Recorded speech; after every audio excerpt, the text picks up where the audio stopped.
Hello, my dear students, parents, and friends. Welcome to my channel. This is Samasa Telugu. आज के हमारे मधु मधुर वचनमुलु 6th lesson 9th class second language Telugu lesson में का part 4 के बारे में अपन पढ़ेंगे।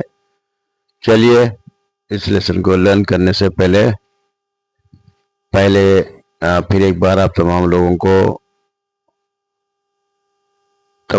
को मैं ये समझाना चाह रहा हूँ कि इसके अंदर के जो भी पोएम्स रहेंगे वो पूरे पोएमा पूरे मोरल से भरे पोएमा रहते बल्कि बताया था।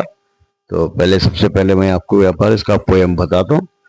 अंधकारी अरुंधति आदरिंचे गौरवंबुन भेदंबु कलुवकुंड बेद्दवारिकी स्त्री पुम विभेदमेला। यहाँ पुम का मतलब पुरुषुडु मानवीयंबु पुण्य कर्मंबुगा का ये श्रीनाथलु से लिखा गया ये पोयम है। ये पोयम का मतलब यहाँ पर व्यक्ति गौरवानिकी तानु चेसुकुन्न मंची पनुले कीलकम। अगर किसी की पर्सनालिटी में रेस्पेक्ट मिल रहा या उसकी इज्जत बढ़ रही तो क्या है उसका नतीजा उनके बोले तो जो उन्होंने जो अच्छे काम किए वही काम का नतीजा है, फल है कि वो इज्जत की वो इंसान की सोसाइटी में रेस्पेक्ट और बढ़ने लगती है। अंतेकानी स्त्रिया पुरुषुड़ा अने तेडालु गौरविंचडानिकी अर्हतलु कावु। इतना ही बल्कि वो लेडी है या जेंट्स है, ये कौन है क्या है, उसको रेस्पेक्ट देने के लिए उसकी क्वालिफिकेशंस नहीं होते। या लेडी रहना कंपल्सरी है, जेंट्स रहना कंपल्सरी, ऐसा नहीं है। जो उनके कामों से उनका रिकग्निशन होता। ప్రపంచానికి ఆదిదేవుడైన శివుడే సప్త ఋషులతో పాటు అరుంధతికి సమాన గౌరవాన్ని ఇచ్చాడు। तो सारी दुनिया के सारे कायनात का जो मेन जो शिवा जो है इनका गॉड है, तो वो तमाम ऋषियों के बराबर अरुंधति को भी बराबर उतना ही रेस्पेक्ट दिया। పెద్దవారు ఎప్పుడు స్త్రీ పురుష భేదాలను చూడరు। तो बड़े बड़े लोग क्या करते हैं, ये लेडीज है जेंट्स है ये डिस्क्रिमिनेशन कुछ भी नहीं అంటే మన పుణ్య కర్మలే మనకు గౌరవాన్ని ఇస్తాయి। जो हमारे जो कारनामे है वो कारनामे ही हमारे को इस सोसाइटी में भी इज्जत मिलने लगती है यानी भाव। तो इसका मतलब यह है कि हम जो हमारे कामों की वजह से हमारे सोसाइटी में हमारा नाम इज्जत ये पूरे यहीं के कामों के नतीजे से ही मिलते हैं बोल के ना ही बल्कि उसका वो स्त्री है पुरुष है लेडीज है जेंट्स है ये डिस्क्रिमिनेशन कोई भी नहीं देखता बोलने का मतलब का ये पोएम था।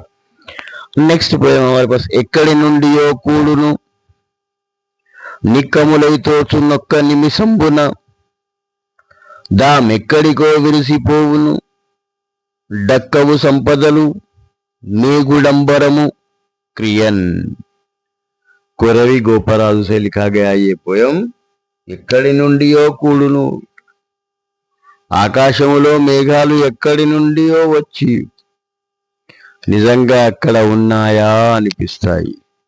आकाशम का मतलब वो आसमान में मेघालु ఎక్కడి నుండో వచ్చి ये जो क्लाउड्स बादल कहाँ से आते कि निजंगा अक्कड़ उन्नाया अनिपिस्ताई। सही भी वापर रुक गए क्या ठहर गए क्या बोले सा दिखाई देता। రెండో నిమిషంలో दूसरे मिनट में మళ్ళీ ఎటో తలా ఒక వైపు వేరైపోతాయి। उसके बाद में फिर 1-2 मिनट के बाद में फिर देखिए फिर किधर किधर अलग अलग हो जाते समझ में नहीं आता।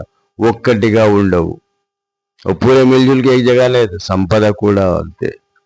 तो हमारी दौलत भी इसी तरीके से रही। संपద కూడా అంతే, ఎప్పుడు వస్తుందో ఎప్పుడు పోతుందో తెలియదు అని భావం।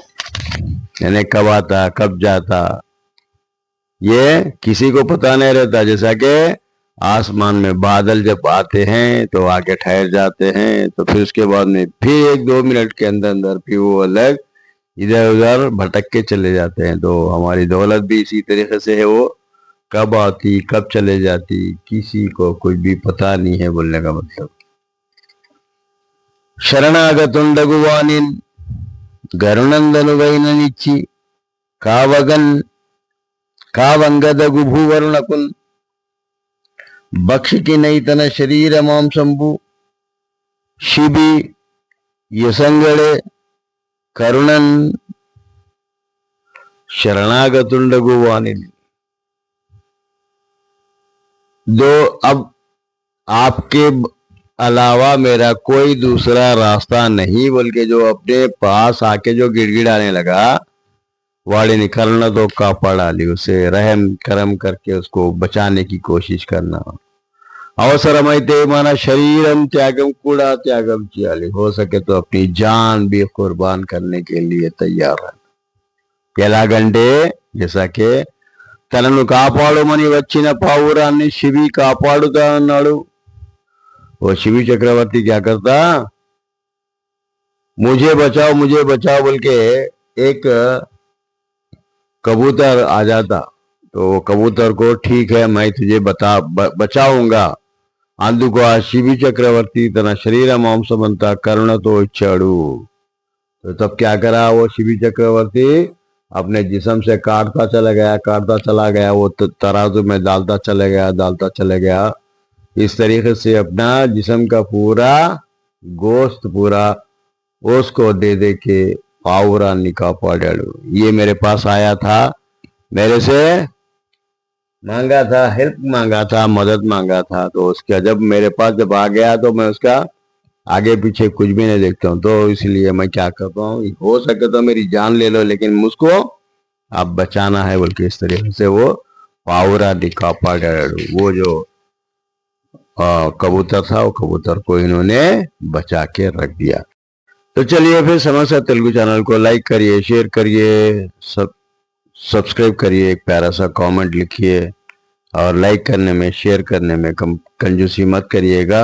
आपके कमेंट्स के ऊपर ही हमारे नए नए वीडियोस बनाने में हमको दिलचस्पी पैदा होती है। तो आप तमाम लोग इसी तरीके से हमें हमारे चैनल को बहुत सारा ढेर सारे प्यार देते हुए थैंक यू फॉर वॉचिंग।